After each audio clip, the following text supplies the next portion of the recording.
In the quiet town of Maple Ridge, where mornings were always wrapped in a soft mist and days moved at a slow and steady pace, lived Daniel Harris, a widowed mechanic and devoted father to Lily, his 8-year-old daughter. It was one of those towns where everyone knew each other by name, and where small gestures still meant a lot. Daniel was the kind of man who carried the weight of the world on his shoulders, but never let it show.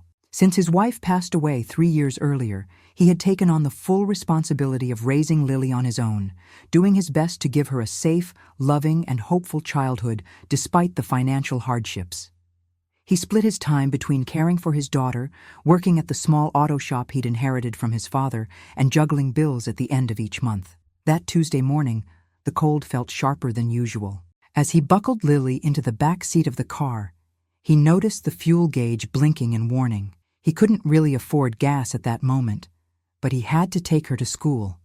Yet again, the school bus had broken down. "You're sure you brought your homework, Lily?" he asked, glancing at her in the rearview mirror.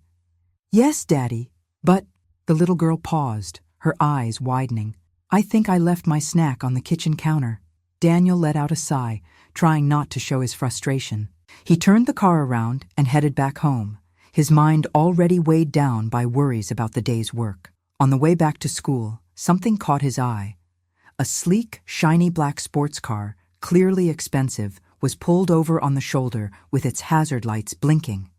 Standing next to it was a well-dressed woman, curled up against the cold, talking on the phone and looking completely exasperated. The contrast between her and the frost-covered road was striking.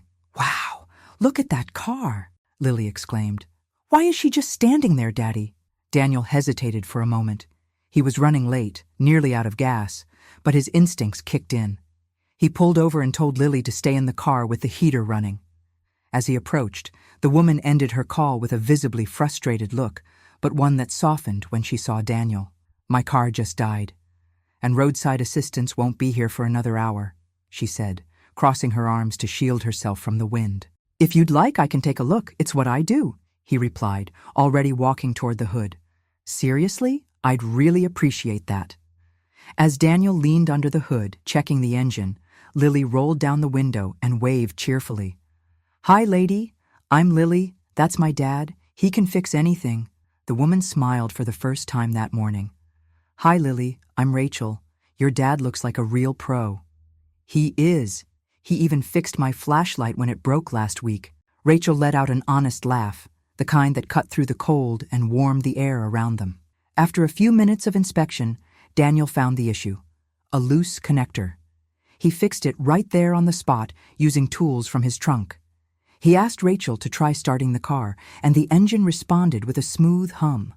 "It worked!" she exclaimed, relieved. "You're an actual angel." "It was a simple fix. Don't even worry about it." "At least let me pay you for your help," she insisted, pulling out her wallet. "No need. I just wanted to help." Rachel went quiet for a second, looking at him like she was trying to memorize the moment.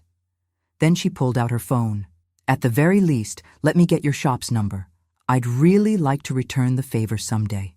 Daniel handed her a slightly crumpled business card and headed back to the car, where Lily was waiting with a big smile. "Daddy, I think she'll come back." He smiled and replied, "Maybe, Lily.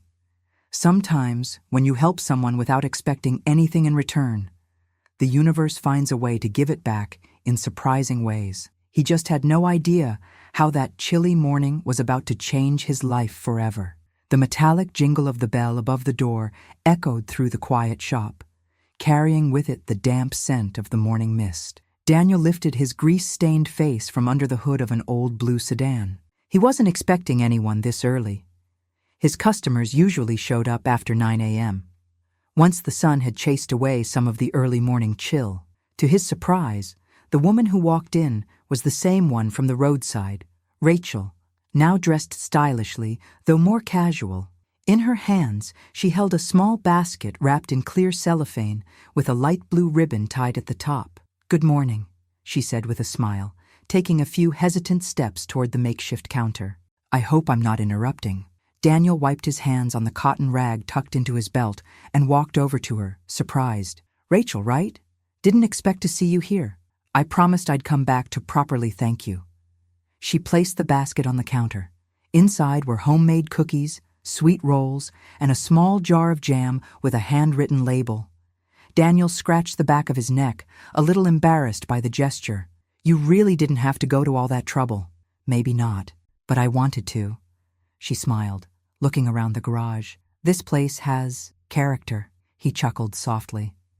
"That's a polite way of saying it needs a serious makeover." The place was humble, tools arranged more out of habit than for looks, an old heater that made more noise than heat, and a small battery-powered radio playing instrumental jazz. It was a space built on hard work, and Daniel took pride in it. "How long have you had this shop?" Rachel asked, glancing at the old certificates hanging on the wall, slightly yellowed with age. "Since my dad passed away. About 6 years now, but I grew up in here. Learned how to work on engines before I even learned how to ride a bike." Rachel looked at him with genuine interest. "Is it hard taking care of all this on your own?" Daniel hesitated. He wasn't used to opening up to strangers, especially women who seemed so far removed from his world. But there was something about her that made him feel comfortable. "It's not easy," he said, lowering his voice, "but it's what I've got.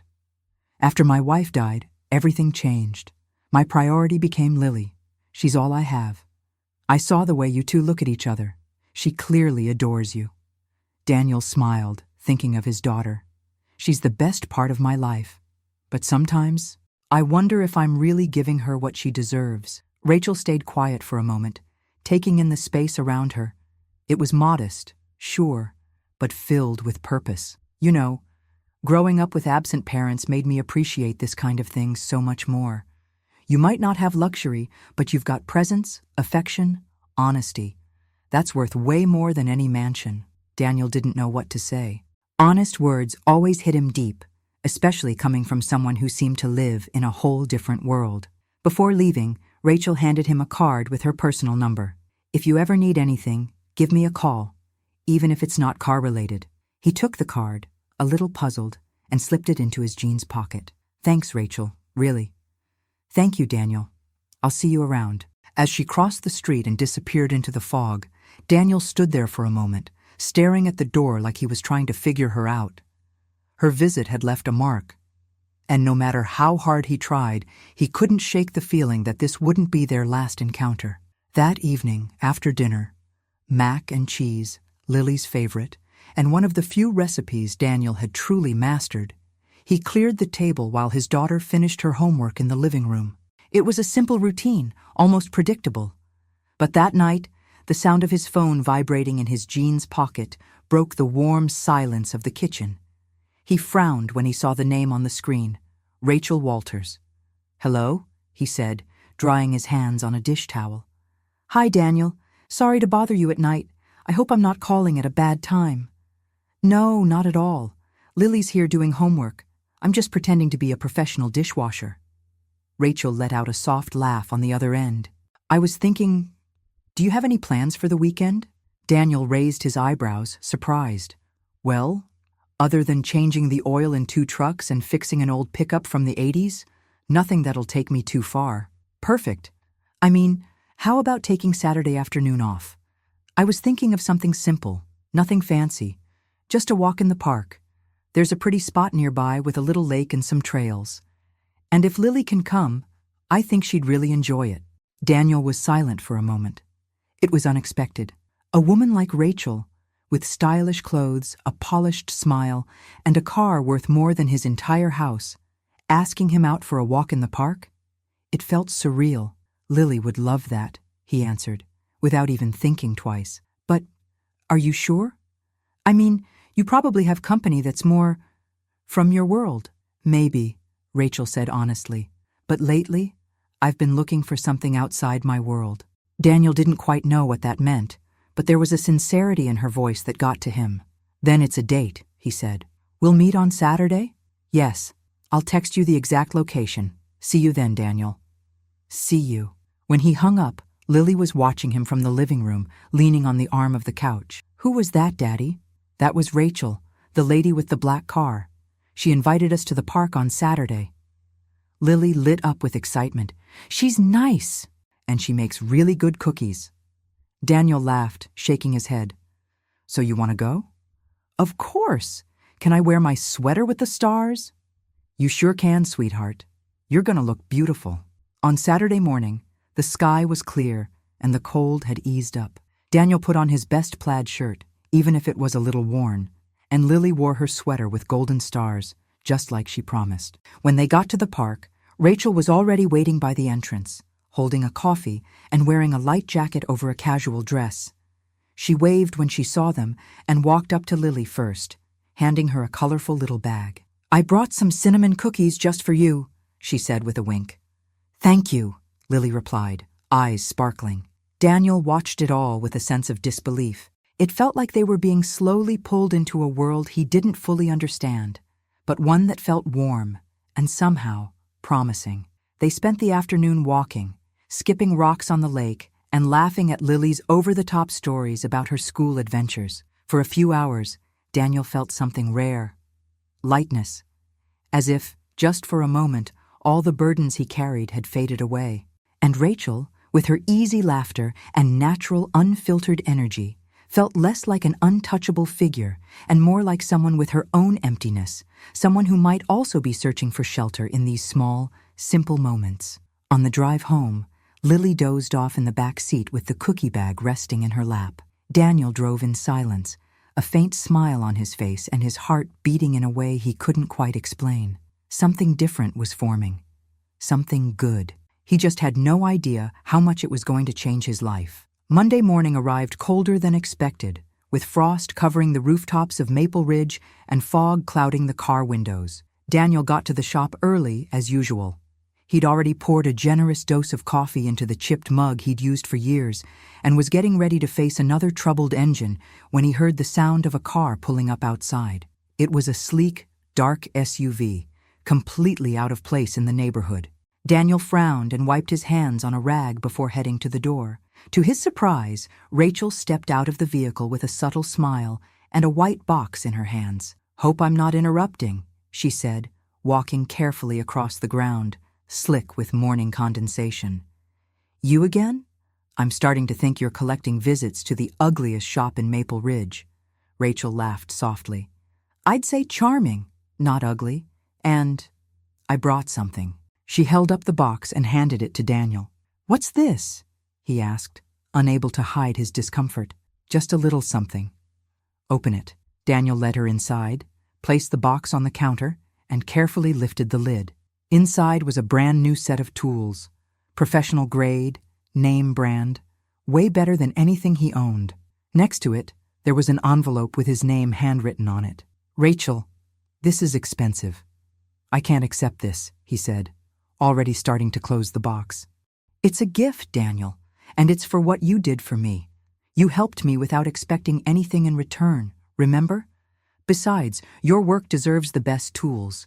This place is an extension of who you are." Daniel stared at the floor for a moment, silent. It wasn't pride that held him back. It was the fear of looking weak, of relying on someone else. "I don't want to seem ungrateful, but I'm not sure I can accept something like this." Rachel stepped closer and gently placed her hand on the box. "Then think of it as an investment. In you. I see something in you, Daniel. And honestly, it's been a long time since I've seen someone with so much potential go so unnoticed by the world. If I can help, even just a little, it's already worth it." Daniel felt the weight of those words. It was rare to hear something so direct and so true. He finally nodded slightly. "All right, but only if I can pay you back one day, even if it takes me 30 years. Rachel smiled. "Deal. I'll come back in 30 years to collect." Before leaving, she looked around the garage and took a deep breath. "Have you ever thought about expanding this place? Building something bigger?" Daniel frowned. "Expand? With what money? I can barely keep up with Lily's school bills." "Just asking," she said, stepping back with a mysterious sparkle in her eyes. "Sometimes the universe prepares big things for people who think they're only meant to live small." Daniel stood at the entrance, watching the SUV disappear down the narrow street. The sun had begun to break through the fog, revealing another ordinary Monday. But nothing felt ordinary anymore. He looked at the brand new toolbox, then down at his worn hands. Maybe Rachel was right. Maybe there was still room to dream. Even after everything, Daniel's routine continued in its usual rhythm, waking up early, making coffee, checking the garage schedule, and dropping Lily off at school. But ever since that unexpected gift, something inside him had shifted. The new toolbox, now neatly arranged on the workbench, seemed to look at him with expectation, as if it were saying, "Let's go further." On Thursday night, just before bedtime, Daniel was finishing up cleaning the kitchen when his phone rang. The number was unfamiliar. He almost ignored it, but something made him pick up. "Hello?" he answered cautiously.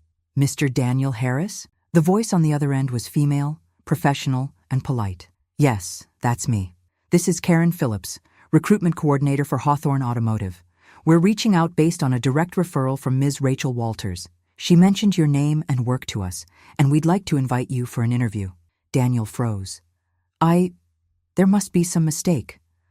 I'm just a mechanic here in Maple Ridge. I've never worked with you guys." "We're aware of that, Mr. Harris." Ms.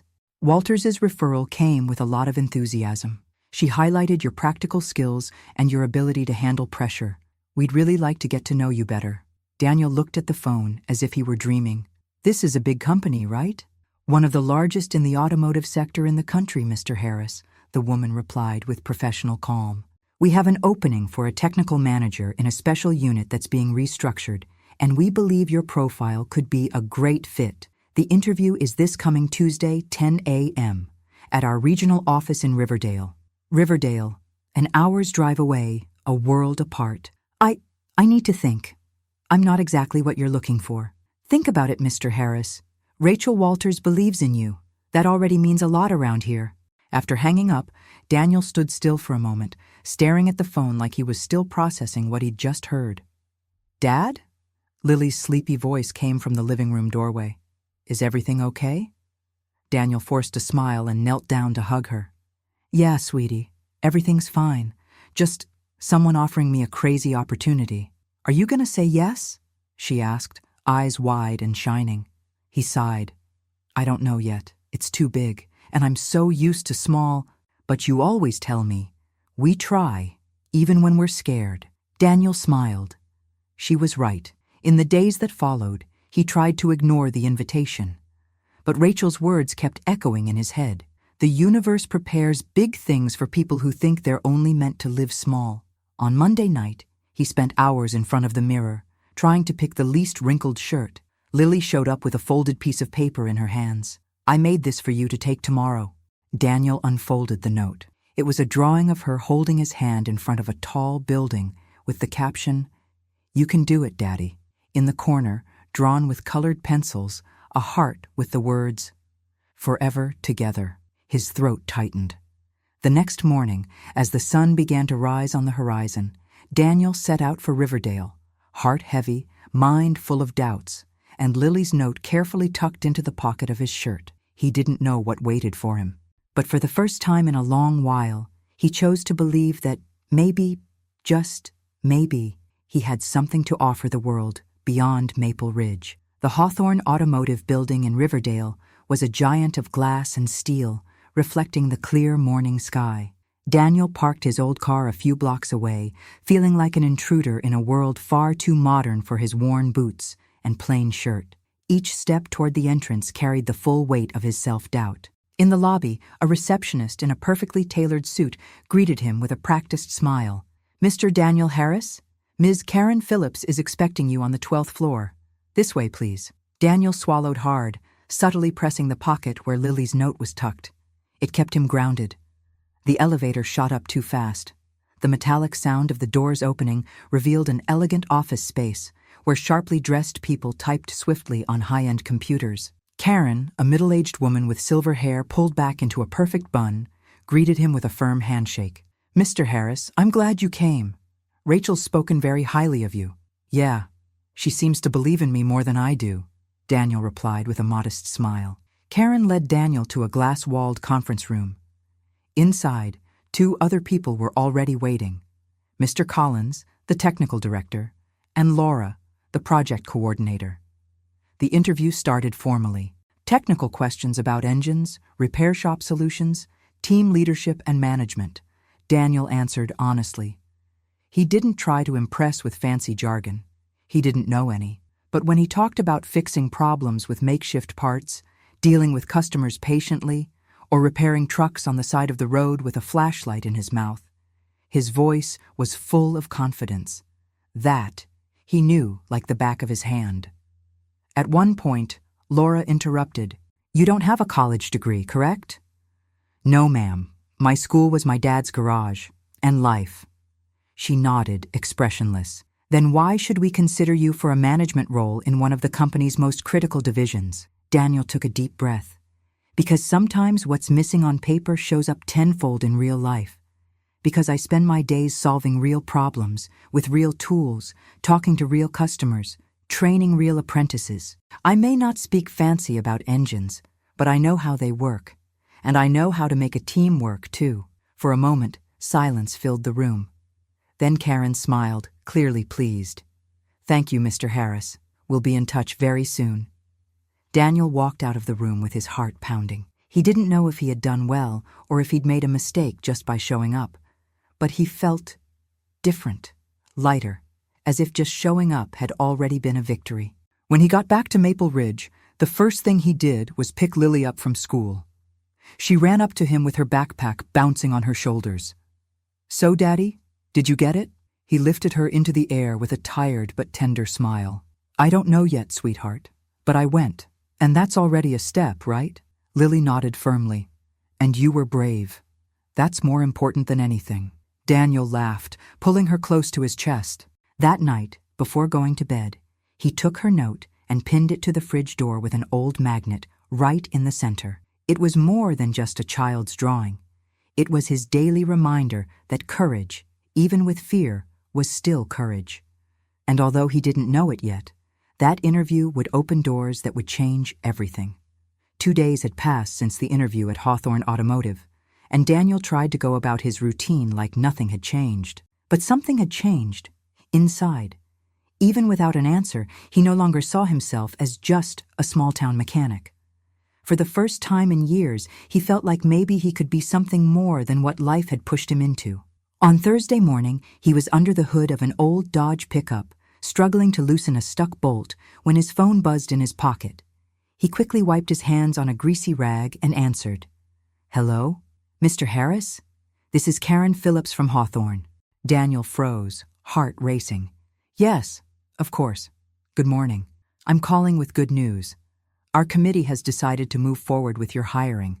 We'd like to offer you the position of technical manager for the Practical Innovations Division."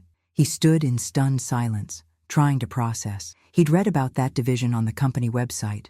It was a department focused on testing new solutions for common mechanical issues based on real-world field experience, a sector built specifically to listen to real mechanics.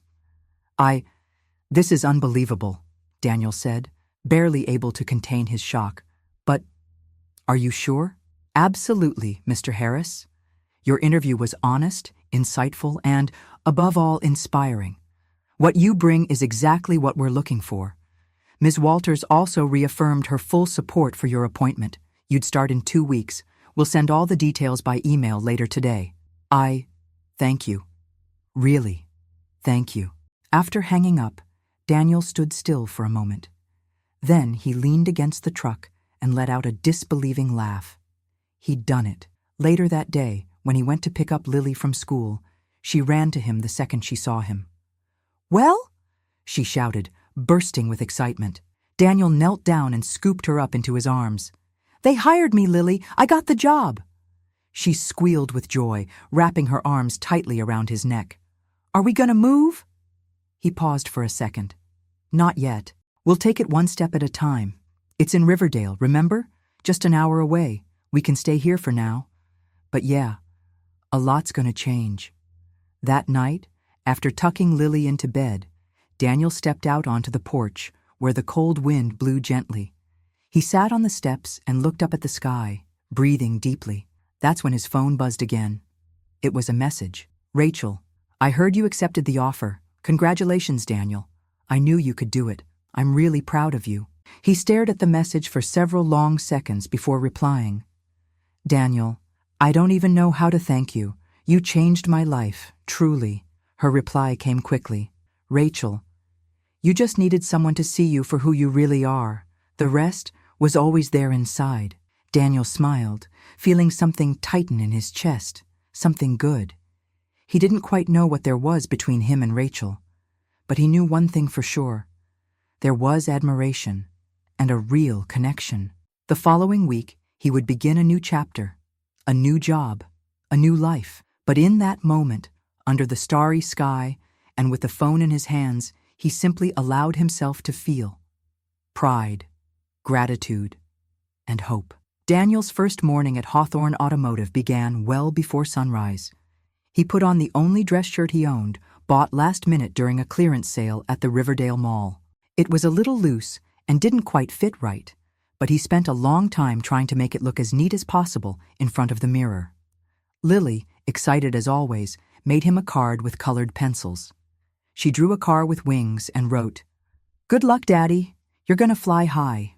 Daniel folded the note and tucked it into the inside pocket of his jacket. That, more than any resume, was what kept him going. The Hawthorne building looked even more imposing now that he was officially part of the team. The badge with his name felt surreal, like it belonged to someone else. When he was escorted up to the technical division floor, he was greeted by Laura, the project coordinator who had been part of his interview. "Officially welcome, Daniel," she said with a restrained smile. "We'll start with a team introduction and then an overview of our current projects. Sound good?" "Sure," he replied, trying to sound confident. The meeting room was sleek and modern, full of screens, graphs, and words that sounded like a foreign language to Daniel. Pipeline, workflow, dashboard. He sat quietly, watching the other professionals, engineers, analysts, designers, all with glowing laptops and sharp vocabulary. Throughout the meeting, Daniel barely spoke. He felt out of place, like a mechanic lost among NASA scientists. And that feeling only deepened when one of the managers, Mark, casually remarked, "We need to make sure the new ECU software version is aligned with the adaptive response parameters. Right, Daniel?" He blinked, confused. ECU, software. Adaptive parameters? Sorry, could you repeat that? Mark raised his eyebrows, slightly impatient, and repeated the question. Slower this time, but no less technical. Daniel did his best to mask his discomfort, but the message was loud and clear. He was out of his depth, and everyone in the room could tell. At the end of the meeting, Laura approached him kindly. "That was a lot of information today. If you need help understanding the processes, I'm here, okay?" Daniel just nodded, managing a faint smile. Inside, he felt like an imposter. At lunch, he sat alone in the cafeteria, picking at his food absent-mindedly, when a familiar voice broke the silence. "Didn't expect to see you sitting here looking lost." It was Rachel. She wore a modest blue dress and carried a cup of tea. She sat across from him without hesitation. "It's harder than I imagined," he admitted. "Sometimes it feels like I'm on a different planet." Rachel smiled with understanding. "I felt the same way when I started here, you know, and I was born into this world. You? I doubt that. I'm serious. I spent months thinking I was going to mess something up and get fired. But over time, you learn. You just need to breathe, listen, and remember you were chosen for a reason." Daniel nodded, his hand brushing the pocket where Lily's note was still tucked away. "I know I need to keep going. For her. But also, for me." Rachel stayed silent for a second, looking him straight in the eyes. "You already belong here. You just haven't realized it yet." They finished lunch between quiet smiles and comfortable silences. Daniel went back to his desk, determined to learn everything he didn't know, to adapt, to prove himself. It was only the first day. But the engine of change had already started, and he had no intention of hitting the brakes anytime soon. Daniel's second week at Hawthorne Automotive had started off better. He was beginning to understand how things worked behind the scenes, taking detailed notes during meetings and spending nights watching technical videos just to decode the endless acronyms and unfamiliar terms. His dedication didn't go unnoticed by some, but it also drew critical eyes, especially from Mark, the veteran technical manager, who seemed determined to test him at every turn. On a rainy morning, during an internal presentation about improving the cooling system in the new hybrid engines, Daniel raised his hand. He'd noticed that the engineers were overlooking a common issue he'd seen often in the garage: premature hose wear due to uneven heat distribution in compact engine designs. "Excuse me," he began, raising his hand a bit shyly. "I know it might seem minor, but that overheating at the edge of the compartment can cause micro-leaks. I've seen it happen dozens of times with clients, especially in hotter cities." There was a brief silence. Some looked at him with curiosity, others with skepticism. Mark, as usual, took the lead in responding. "We appreciate your input, Daniel, but with all due respect, we're dealing with an industrial scale here. Garage-level problems don't always apply." His last sentence carried a sharp edge. Daniel bit his tongue to avoid snapping back. He didn't want conflict, but once again, he felt diminished for not having an engineering degree or a traditional background. After the meeting, while he was gathering his things, Laura approached him. "Don't let it get to you," she said quietly, glancing sideways. "Mark's old school. But your point was valid. I took notes myself to go over with the testing team." Daniel nodded, but the knot in his stomach stayed. He knew he was right, and that his hands-on experience mattered, but he still felt like a fish out of water in an ocean of formalities and protocols. That night, lying in bed while Lily slept soundly in the next room, he stared at her drawing. "You're gonna fly high." But what if he was just falling? What if he'd taken a leap too far? His phone buzzed. A message from Rachel. "Rachel, heard about today's meeting. Just wanted to remind you, real change always shakes things up. You're doing great. Don't let insecure voices make you question your worth." Daniel smiled, moved. How did she always know exactly what to say at the right time? "Daniel, thanks. Sometimes it feels like I'm fighting against a system that doesn't want me here." "Rachel, maybe you are, but that's exactly why your presence matters." The next day, Daniel arrived earlier than ever. In his hands was a printed report, full of photos of damaged systems and data he'd compiled over years of working in the garage. Dates, vehicle models, temperatures, types of failures. Everything to back up what he'd said in the meeting. Later, when Mark walked by, Daniel handed him the report with a calm smile. "Just thought maybe some field data could enrich the discussion." Mark raised an eyebrow, eyeing him, but took the report without a word. Daniel wasn't looking to win arguments. He wanted to make a difference. And in that moment, for the first time in that company, he felt like he was starting to do exactly that. The response to Daniel's report was quieter than he expected, but not invisible. The next morning, when he arrived at the office, he saw a printed copy of his report on Laura's desk, full of notes scribbled in the margins. Highlighted near the top, a handwritten comment: "Valuable field insight. We need to include this in the simulation tests." Even without fanfare, Daniel understood.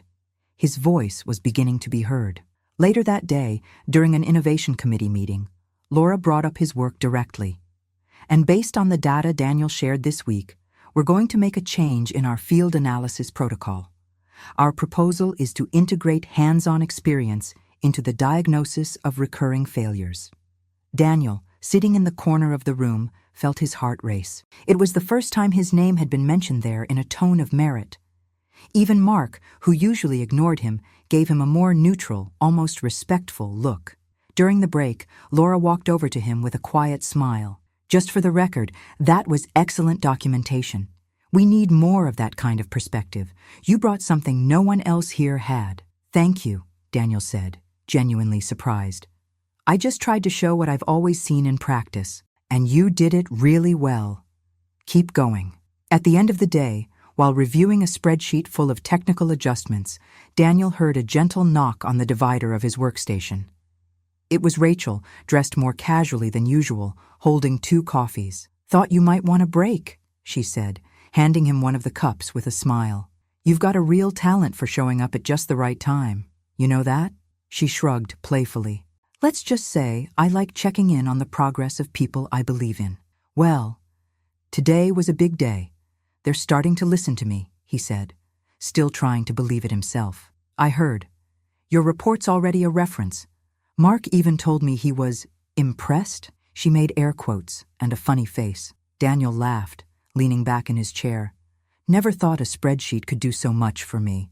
When it comes with years of experience and truth behind it, it absolutely can," Rachel said, her tone softening. And you've got something most people here don't: authenticity. You don't need a suit to prove you're capable, Daniel. He fell silent for a moment, looking at her. And you? Why do you care so much? I mean, about all this. About me? Rachel looked away briefly, as if weighing her answer carefully.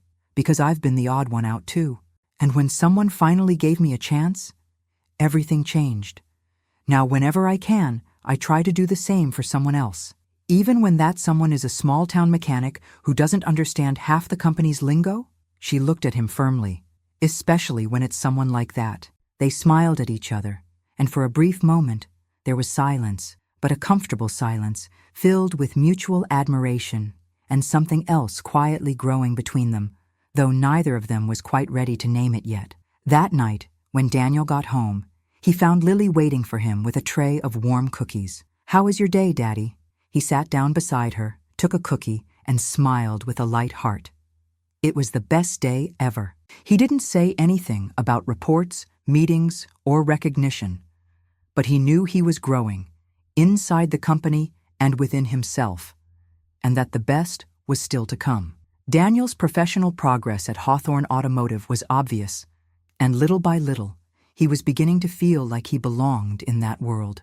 But there was something else quietly growing outside the corporate environment. His connection with Rachel. Since their first meeting, the messages and casual encounters had become more frequent. Still, up until that point, everything had been carefully kept within the bounds of friendship. One foot in admiration, the other in hesitation. It was Lily, as usual, who broke the unspoken silence. On Friday night, while Daniel was chopping vegetables in the kitchen, she walked in holding an invitation. "Daddy, Rachel invited me to go on a picnic tomorrow. She said she's bringing cupcakes, and the park has a little pond with ducks. You're coming with us, right?" Daniel raised an eyebrow, surprised. "Did Rachel invite you, or both of us?" "Well, both of us, duh. She said it'd be fun as a family." Daniel felt his heart stumble. That word, family, spoken so naturally by Lily, stirred something in him that was hard to explain. Saturday dawned sunny, with a light breeze and a clear sky. The park in Riverdale was spacious, full of trees, and had a lawn that looked like something out of a travel catalog. When they arrived, Rachel was already waiting under the shade of a tree, spreading a checkered blanket on the ground. She wore jeans, a simple white t-shirt, and her hair in a low ponytail. It was a lighter, more relaxed version of herself, and Daniel couldn't help but notice how beautiful she looked in the sunlight. "I brought chocolate cupcakes with marshmallow frosting," Rachel said, handing one to Lily. "I knew you were cool, but this is next level," the girl exclaimed, making both adults burst into laughter. The trio spent the morning laughing, sharing stories, and playing simple games. Lily chased butterflies, made up rules for hide and seek, and tried, unsuccessfully, to teach Rachel how to make paper airplanes. At one point, while Lily watched ducks on the pond, Rachel and Daniel sat side by side in comfortable silence. "She's wonderful," Rachel said, watching the little girl with tenderness. "So full of light." "She's everything to me," Daniel replied. "After I lost her mom, I thought I'd never be enough. But she always made me feel like I was." Rachel turned to him, more serious now. "You are. You have no idea how much." Daniel took a deep breath. The moment was right there, clear as the sky above them. It was the kind of silence that called for courage. "Rachel, can I ask you something?" She nodded.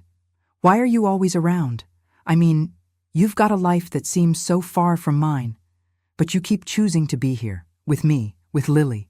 Rachel looked away for a moment, then met his gaze again with rare softness and sincerity. "Because you remind me what's real. Because I spent a long time surrounded by people who only cared about titles, money, and image. But you're whole, genuine. And Lily, well, she makes me want to be a better person." Daniel swallowed hard, moved. Just then, Lily came running back to them, her hair messy and her face flushed from playing. "Can we do this every Saturday?" Rachel and Daniel exchanged a look. There was a quiet warmth between them, something that didn't need a name, but was becoming unmistakably real. "We can, Lily," Daniel said, smiling. "We definitely can." And in that moment, under the shade of that tree, the three of them became something they didn't quite know how to call family, but already had all the pieces of one. Their improvised family weekends had become routine for Daniel, Rachel, and Lily. Picnics, board game afternoons, movie nights with popcorn, even a few pizza dinners at Daniel's place. Everything flowed naturally, like the bond between them had always been there, just waiting for the right moment to bloom. But amid the growing peace, a new feeling began to settle inside Daniel. Fear. Not just any fear, but the kind that comes when happiness starts to feel too good to last. One Tuesday afternoon, after work, Daniel was riding the elevator at Hawthorne with Rachel. They'd planned to pick up Lily together from her music class. The mood between them was easy, light, until the elevator doors opened on the executive floor and two directors stepped out chatting enthusiastically. One of them, upon seeing Rachel, greeted her with a polished smile. "Rachel, back to your roots, huh? About time you got involved again with the strategic side of things. Oh, and this is—" Rachel hesitated for just a split second, as if the moment demanded a definition. "This is Daniel Harris. He's the technical manager in our practical innovation division." The director narrowed his eyes slightly, offered a more reserved smile, and shook Daniel's hand politely before walking away. Once they were alone again, Daniel looked at Rachel, trying to read that micro moment, the slight delay, the formal tone. Something about it unsettled him. "You okay?" she asked, noticing his expression. "Yeah, just wondering if you hesitated because you weren't sure how to introduce me." Rachel's eyes widened slightly, surprised by the question. "No, of course not. It was just an unexpected moment, Daniel. Those people live in a world that runs on labels. I just wanted to keep things light." He nodded, but inside, the doubt had started to echo. Was he just the kind-hearted project Rachel had chosen to support? A social cause in the middle of her world of numbers and executive titles? Later that night, back at home, Daniel was washing dishes while Lily played in the living room. He thought about how everything had changed so fast. The small garage, the hard days, the modest routine. They now felt distant, almost unreal. And at the center of this new life was Rachel.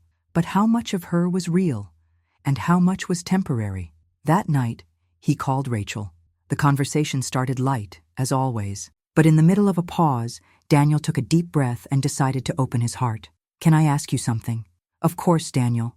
What is this between us?" His voice came out steady, but vulnerable. "These moments, your closeness with Lily, with my life, is this something real to you?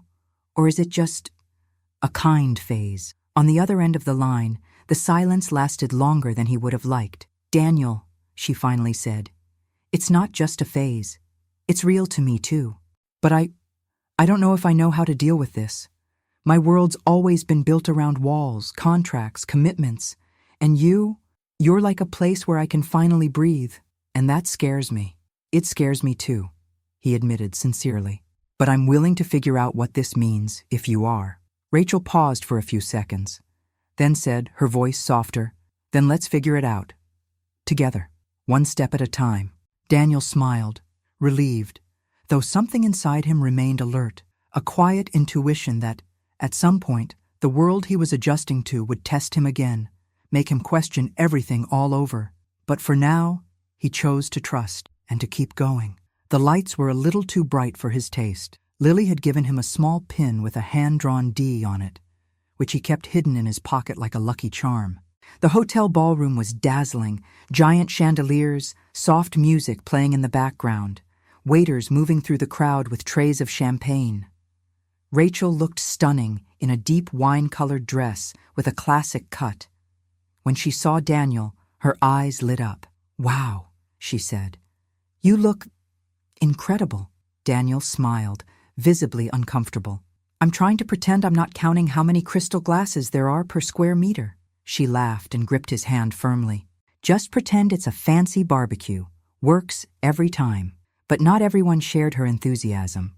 During dinner, while Daniel did his best to look confident beside executives talking about profits and acquisitions, Mark, the technical manager who had clashed with Daniel before, walked up with a smug grin.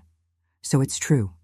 The mechanic became the CEO's date. Daniel felt his blood boil, but kept his cool.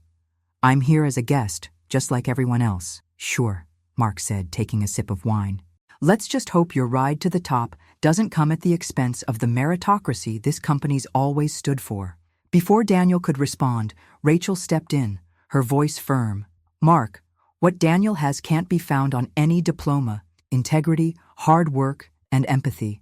If that threatens you, maybe it's time you rethink your definition of merit. Mark forced a tight smile and walked away.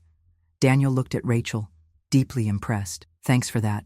I didn't do it for you, Daniel, she said, looking him straight in the eyes. I did it for me, for us, and for everything we're still going to face together. In that moment, Daniel understood that her world wasn't distant anymore. It was a world where, with courage and truth, he could belong too, even if some people still weren't ready for it. The week following the gala felt promising. Daniel's presence at Rachel's side had stirred up plenty of chatter, but it had also sent a clear message.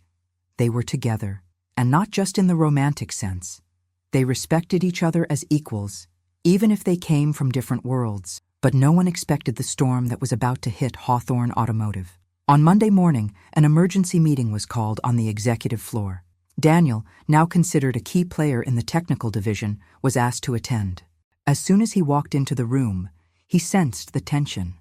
Screens displayed red graphs, system failure alerts, and headlines from specialized news outlets. Laura, pale and visibly shaken, was the first to speak. A structural defect has been detected in the new electric vehicle line.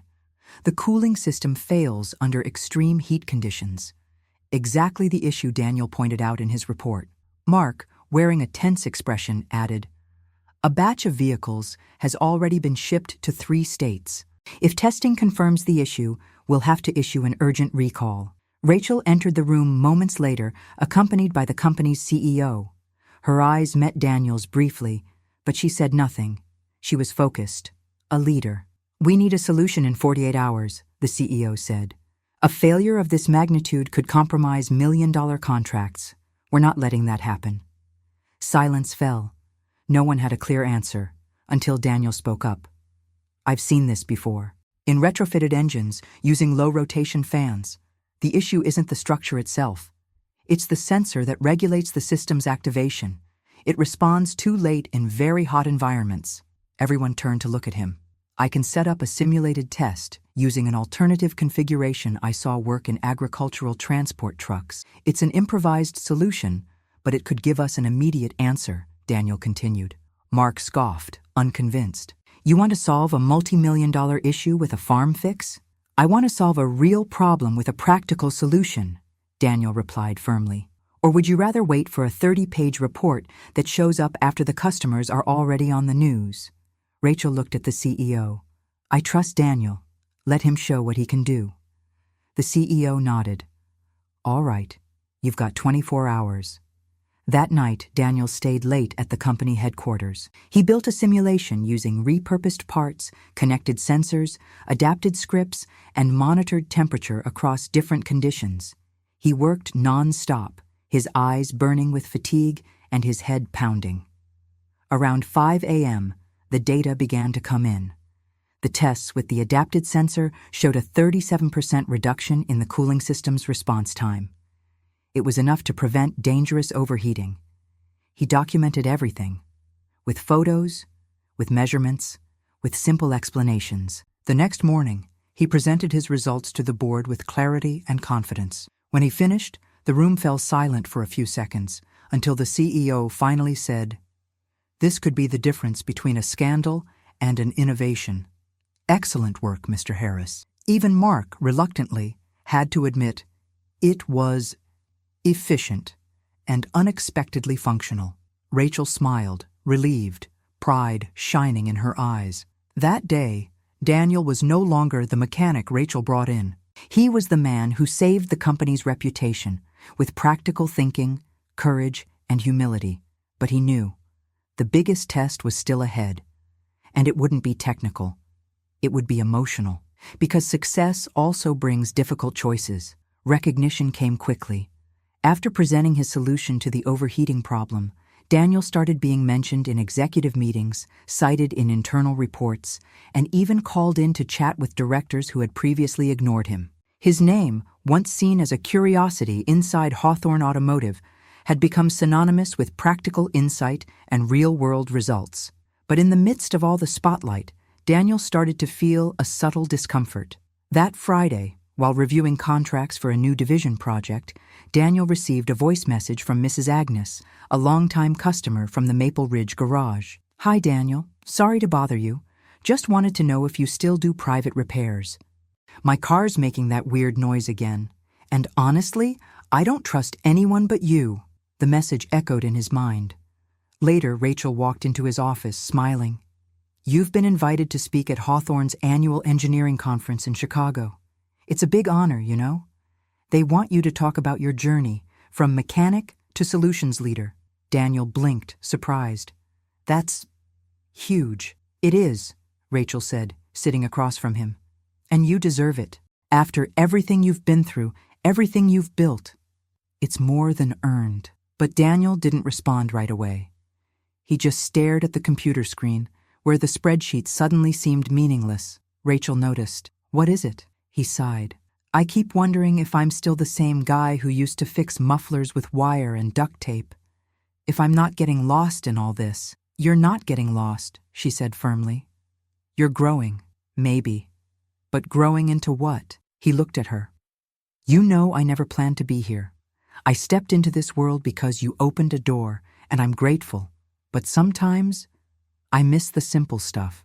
The garage, neighbors showing up without an appointment, fixing a car and having coffee on the curb with the customer after."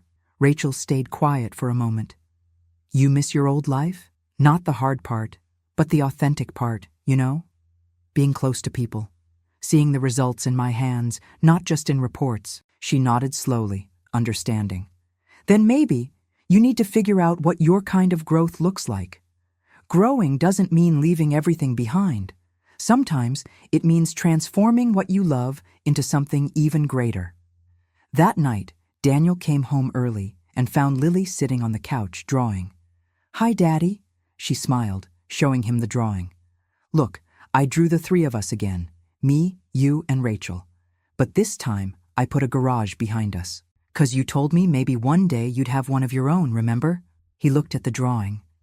And there, in the innocent lines of his daughter's imagination, was the answer he'd been searching for over the past few weeks. Maybe growing wasn't about adapting to someone else's world. Maybe it was about creating his own. A place where he could be useful, honest, and present. The next day, Daniel called Rachel. "I've been thinking about everything. And I think it's time to dream in my own way. About my own garage. A space where I can help people like me, like I once was." Rachel went quiet for a second. "Can I help make that dream real? If you want to walk with me, not to save me, but to build with me, then yes." She smiled on the other end of the line. "Then let's build it." And in that moment, Daniel realized he didn't have to choose between the simple world and the sophisticated one. He could blend them, because now he knew who he was and what he truly wanted to leave behind for the future. Daniel had made his decision. He would open his own garage. But it wouldn't be just any garage. It would be a place where beginner mechanics could learn, where customers would be treated with honesty and respect, and where he could unite passion with purpose. Rachel, as always, was the first to support him. With her business expertise, she helped structure the plan from day one. She assisted with licensing, connected him with suppliers, and even introduced him to an architect who was inspired by the idea of designing a garage with a community soul. "Are you sure you want to leave Hawthorne?" Laura asked when she heard about Daniel's decision. "I am. The company gave me a lot, and I'm grateful. But now I want to build something with my own hands, my way." The board tried to convince him to stay, even offering a promotion. Mark, once his harshest critic, even called him one of the most intuitive professionals I've ever worked with. But Daniel was at peace with his choice. The weeks that followed were intense. He spent his days visiting properties, meeting with banks, and structuring every detail with Rachel, who more and more stopped being the powerful executive and simply became herself. A partner, present, part of Daniel and Lily's new life. It was Lily who came up with the name for the garage, one Saturday morning while the three of them were eating pancakes. "What if we call it Harris and Daughter, Repairs with Heart?" Daniel and Rachel looked at each other and laughed, charmed. "I love it," Rachel said. "It's personal, it's honest, and it makes it clear that Lily is the real boss around here." The location they chose was on the outskirts of Maple Ridge, close to the main road, with enough space for a small reception area, 4 service bays, and a training space. With help from town friends and even former clients of Daniel's, the first walls started to go up. People showed up on their own to lend a hand, like Mr. Frank, a retired local who hand-painted the signs, and Marta, the cafe owner, who offered to bring snacks to the workers. Little by little, the garage started to take shape, not just physically, but emotionally. It became a community project, a reflection of everything Daniel had sowed over the years: generosity, humility, and authenticity. On opening day, the parking lot was packed. Kids ran between cars while adults snapped photos of the front sign, painted with the words, "Harris and Daughter, Repairs with Heart." Daniel cut the red ribbon with Lily at his side, both grinning ear to ear. Rachel watched the scene with sparkling eyes, full of pride. He called her over, and when she stepped closer, Daniel spoke into the makeshift microphone. "If this garage exists today, it's because of 2 people. One of them is right here beside me, my daughter, my inspiration. And the other," he looked at Rachel, "is the person who believed in me before I even knew what I was capable of." The crowd applauded. Rachel blushed slightly, but her eyes said everything. Later, sitting on the front steps, with Lily asleep in Daniel's lap, Rachel whispered, "You did it." "We did it," he replied, without taking his eyes off his sleeping daughter. "And you know what? For the first time, everything makes sense." That golden evening, surrounded by laughter, the smell of grease and coffee being served in foam cups, Daniel felt something rare: fulfillment. He hadn't just built a garage, he had built a new beginning. Months had passed since the grand opening of Harris and Daughter, and what started as a grounded dream quickly grew into something much bigger. Word of mouth spread, and soon the entire Maple Ridge community, and even folks from neighboring towns, started frequenting the new space. But the real difference wasn't just in the quality of service, it was in the atmosphere. Customers walked in to find fresh coffee, children's magazines in the waiting area, clear explanations about their repairs, and framed notes of encouragement on the walls. Honesty is the best fuel.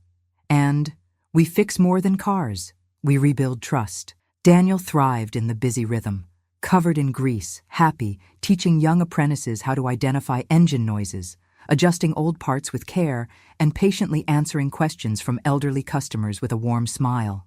Rachel, even with her ongoing commitments at Hawthorne, showed up every week, sometimes to help review contracts, sometimes just to spend time, but mostly to be with Daniel and Lily. Her presence was no longer a special occasion, it was part of everyday life. One Saturday, while Daniel was fixing the carburetor of an old car with Lily watching closely, Rachel arrived with a package wrapped in brown craft paper. "What's this?"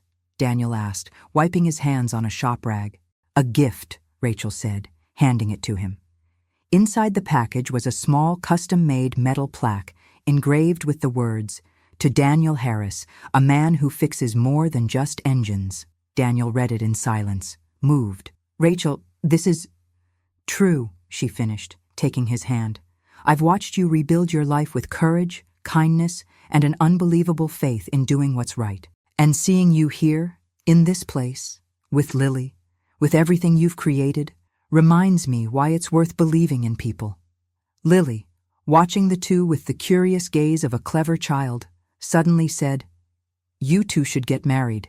Daniel and Rachel looked at each other, surprised, laughing nervously. "Lily," Daniel began, still smiling. "I'm serious," she said. "Everyone already thinks you are. You just haven't figured it out yet." Rachel covered her face, laughing, but her eyes were misty.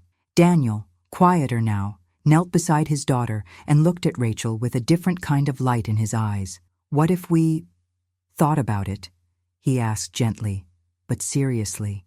Rachel looked back at him, her heart racing. "You're asking me to marry you, covered in grease, in front of your daughter and a half-dismantled engine? I'm asking if you want to be part of our life, officially, because to me, you already are." Rachel took a deep breath, smiling from the heart. Then, yes, I do. Lily threw her arms up, shouting, "Finally!"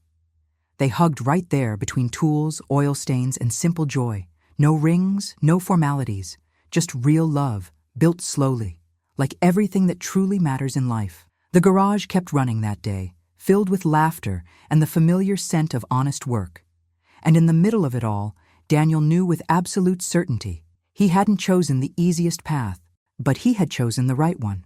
Time passed, as it always does, quietly but powerfully. The Harris and Daughter garage thrived, not just as a successful business, but as a symbol of something greater, hope.